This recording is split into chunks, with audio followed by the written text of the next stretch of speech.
Manipur Top Channel की video अमता update तौजगे ngasi nungthul phongbasi phongna February ki tang 15 da thauri yalam lei ngasi ayuk anganbada Imphal East District ki kyamgai lairam wangmada sai 19 ta ngai ribi nupi masa ama masagi yumgi inkolda leiba jim amagi manungda thauri yalaga siram lei thauri yalaga siram liba nupi masa adu gi maming nepram thoibi kawi apokpa soba kawi nupi masa asi kari maram gi damak thauri yalaga siram libno haiba khangma ngamdri asi baksang adu police na lokhatlaga postmortem gi damak jinim smok ta thamkhre thaudo asigi mari leinana Irirubung police station case ama register tokre haidi aduga atopa maru oiba pawmana Sajiwa jail manungda miyoy ama sirambaga mari leinana assistant jailer ama warder ani suspend tokre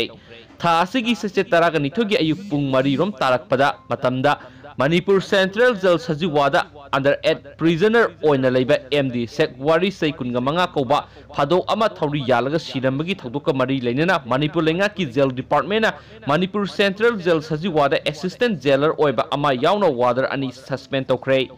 jail department ki assistant director general of police prison P Donggel na thokpa suspension order asigi matung ina suspend tawkrabsing aduri assistant jailer Arambam Ramesh Sandel district jail dagi housingna Manipur Central Jail Sajiwada warder oine attest tawduna leiba MD Hamizuddin amadi K Titus TKL ne Makhoi Central Civil Service Classification Control and Appeal Rule 1965 ki sub rule of 1 of rule 10 gi makhada khudakti suspend tawbani hairi suspend tawringe manungda Manipur Central Jail Sajiwagi superintendent gi ayaba yauduna headquarter thadokpa yaro haina su order asina palli haina phungdorokli. Thank you.